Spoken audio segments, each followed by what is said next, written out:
अस्सलामुअलैकुम दोस्तों, उम्मीद करता हूं आप सब खैरियत से होंगे। दोस्तों, आज की इस वीडियो में सऊदी अरब की कुछ ज़रूरी और बड़ी खबरें आप लोगों के साथ में शेयर करने वाला हूं, तो वीडियो को पूरा ज़रूर देखें ताकि पूरी जानकारी आप लोगों को मिले। आज की इस वीडियो में सऊदी अरब की कई सारी ज़रूरी खबरें हैं, जिनमें से एक अपडेट ऐसी है जिसमें सऊदी अरब के अंदर एक बहुत बड़ी जालसाजी का पर्दाफाश हुआ है, भंडाफोड़ हुआ है, जिसमें सऊदी अरब के अंदर कुछ लोगों को 111 साल की जेल हुई है। इसके अलावा 28 मिलियन रियाल का जुर्माना भी लगाया गया है, जिसमें बताया जा रहा है कि कुछ लोग सऊदी अरब के अंदर लोगों से इन्वेस्टमेंट के नाम पे यानी सरमायाकारी के नाम पे, जिसमें वो लोग सोना, चांदी, तेल, विदेशी करेंसी में इन्वेस्ट करने के लिए लोगों से पैसे लेकर के उनके साथ में बहुत बड़ी धोखाधड़ी कर रहे थे, जिसमें एक सऊदी औरत और उसका गैर मुल्की शौहर भी शामिल है। तो ये लोग करते क्या थे? ये लोग फर्जी वेबसाइट के जरिए लोगों से इन्वेस्टमेंट के नाम पर पैसे इकट्ठा करते थे और उस पैसे को मुल्क से बाहर भेजा करते थे। इसमें कुछ लोगों को ये लोग उनमें से कुछ लोगों को दूसरे लोगों के पैसे उन्हें दे दिया करते थे और ये कहते थे कि आपने जो पैसा लगाया था, जो आपने इन्वेस्टमेंट किया था, उसका ये फायदा हुआ है। और इसी चीज को दिखा दिखाकर ये लोग और कई लोगों को लूटा करते थे। तो इस तरह के कुल 23 लोगों को 111 साल की जेल हुई है। इसके अलावा इनके ऊपर 28 मिलियन रियाल का जुर्माना भी लगा है। इसके अलावा अगली अपडेट वो ministry of human resource and social development की तरफ से आई है, जिसमें इन्होंने बताया है कि सऊदी अरब के अंदर पोस्टल और पार्सल सर्विसेज के लोकलाइजेशन का आगाज हो चुका है। यानी सऊदी अरब के अंदर जो डाक सेवा है, इसके अलावा जो कुरियर है, जिसके जरिए सामान वगैरह एक जगह से दूसरी जगह ट्रांसफर किए जाते हैं, या फिर जो सामान पार्सल के जरिए मुल्क के अंदर आता है या फिर जिसे मुल्क से बाहर भेजा जाता है, जिसमें पोस्टल और पार्सल सर्विसेज के 14 ऐसी जगहें होंगी जिसमें 100% सऊदी काम करेंगे। जो दूसरे नंबर की नौकरियां होंगी उसमें 70% तक सऊदी शहरियों को लाया जाएगा। इसमें सिर्फ साफ सफाई के अलावा लोडिंग और अनलोडिंग के जो वर्कर रहेंगे वही गैर मुल्की रहेंगे, बाकी सारे के सारे इसमें सऊदी शहरी काम करने वाले हैं। तो इसका पहला फेज अब शुरू हो गया है, जिसके लिए मिनिस्ट्री ऑफ ह्यूमन रिसोर्स ने इसी साल के शुरुआत में ही बता दिया था। इसके अलावा एक तस्वीर आपको दिखाई दे रही होगी और इस तस्वीर में आपको एक गाड़ी दिखाई दे रही होगी। तो आप इस तस्वीर को अगर गौर से देखेंगे तो जिस जगह पर यह गाड़ी खड़ी है उतनी जगह पर डामरीकरण नहीं हुआ है। यानी जो कॉन्ट्रैक्टर उस रोड का कॉन्ट्रैक्ट लिया था, ठेका लिया था रोड बनाते वक्त, उसने उतनी जगह को छोड़ दिया जितनी जगह पर वो गाड़ी खड़ी थी। तो इसमें बताया जा रहा है कि यह किसी मोहल्ले का अंदरूनी रोड था, यानी इंटरनल रोड था, जिसकी लंबाई 120 मीटर थी। तो अब उस कॉन्ट्रैक्टर के ऊपर उसकी इस हरकत पर उस रोड को फिर से बनाने के लिए कहा गया है। तो जहां पर यह गाड़ी खड़ी है उस गाड़ी के नीचे आप अगर देखेंगे तो रोड नहीं बना हुआ है।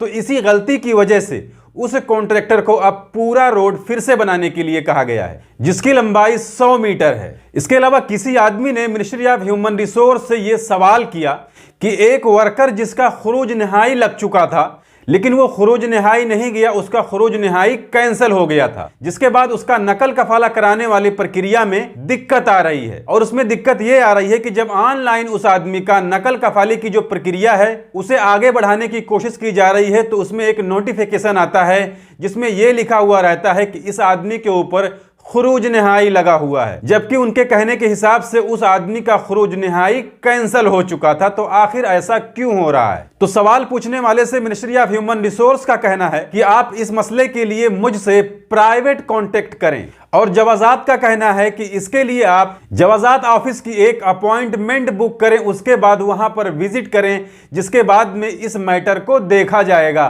तो देखिए, इसमें मेरे ख्याल से यही हुआ है कि जिसने खुरूज नहाई लगवाया था उसने अपना खुरूज नहाई कैंसिल नहीं कराया था, बल्कि खुरूज नहाई का जो वीजा था वो एक्सपायर हो गया था। यानी खुरूज नहाई लगवाने के बाद में वो आदमी मुल्क से ना तो खुरूज नहाई गया और ना ही उसने उस खुरूज नहाई को लीगल तरीके से कैंसिल कराया, क्योंकि अगर उसने उस खुरूज नहाई को कैंसिल कराया होता तो फिर ऐसी समस्या उसके साथ नहीं आती। इसके अलावा एक सवाल और जवाजात से पूछा गया, जिसमें यह कहा गया कि कोई शख्स खुरूज औदा पर छुट्टी चला गया, उसके छुट्टी जाने के बाद में उसकी कंपनी का जो आरसी था, यानी जो कमर्शियल रजिस्ट्रेशन था, वो कैंसिल हो गया या कंपनी ने अपने आरसी को कैंसिल करा दिया।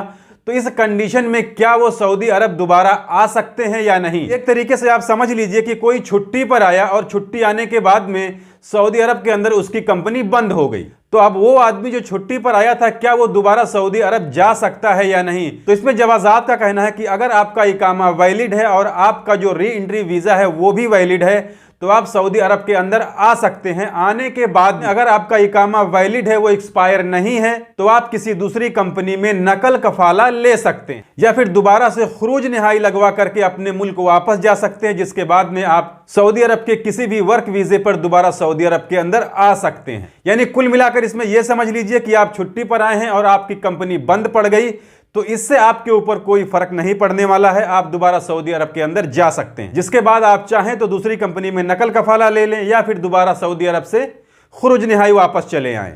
इसके अलावा अगली अपडेट देखिए, जिद्दा पुलिस ने एक आदमी को अरेस्ट किया है, जिसकी तस्वीर आपको स्क्रीन पर दिखाई दे रही होगी। इस आदमी ने एक गाड़ी में आग लगा दी, जिसमें गाड़ी के साथ गाड़ी का ड्राइवर भी जलकर मर गया। तो इसकी तफ्तीशी कार्रवाई में पता चला है कि उस आदमी का और उस गाड़ी के मालिक का, जो उस गाड़ी में उस वक्त मौजूद था, उसके साथ में कोई डिस्प्यूट था, कोई पिछला विवाद था, जिसको लेकर के इस आदमी ने उसकी गाड़ी में आग लगा दी और उसको जला करके मार डाला। तो इसके ऊपर कार्रवाई हो रही है और इसे अब पब्लिक प्रोसिक्यूशन के हवाले कर दिया गया है। इसके अलावा अगली अपडेट वो ताइफ के म्यूनिसिपालिटी की तरफ से आई है, जिसमें इन्होंने कहा है कि पिछले दिनों इन्होंने ताइफ के अंदर 49 दुकानों को नोटिस जारी किया है। इसके अलावा इन्होंने 3 रेस्टोरेंट को सीज किया है और उनका लाइसेंस भी रद्द किया, क्योंकि उन दुकानों में जो भी खाने पीने वाली चीजें थी वो सारी चीजें लोगों के सेहत के लिए हानिकारक थी, जिसमें हुकूमत ने और म्यूनिसिपालिटी ने सऊदी शहरियों और गैर मुल्कियों से भी मदद मांगी है, उनसे हेल्प मांगा है कि वो भी अगर इस तरीके की खिलाफ वर्जी कहीं पर देखें तो फौरन इदारे को कंप्लेन करें, जिससे उनके ऊपर कार्रवाई की जा सके। तो ये थी आज की इस वीडियो में सऊदी अरब की कुछ ज़रूरी खबरें, जिसे मैंने आपके साथ में शेयर कर दी। जानकारी अच्छी लगी है तो वीडियो को लाइक कर दीजिए। चैनल को अगर अभी तक आपने सब्सक्राइब नहीं किया है तो चैनल को सब्सक्राइब करके बेल आइकन को प्रेस करके ऑल पे ज़रूर सिलेक्ट कर लीजिए, ताकि हमारे आने वाली और भी दूसरी नई वीडियोज़ की नोटिफिकेशन आपको मिले। क्योंकि सऊदी अरब के अंदर काम करने वाले गैर मुल्कियों से जुड़ी जितनी भी ज़रूरी खबरें होती हैं वो मैं डेली अपने इस चैनल पर लाते रहता हूँ। तो आज की इस वीडियो में बस इतना ही, मिलते हैं फिर अगली वीडियो में, तब तक के लिए इजाज़त दीजिए। खुदा हाफिज़।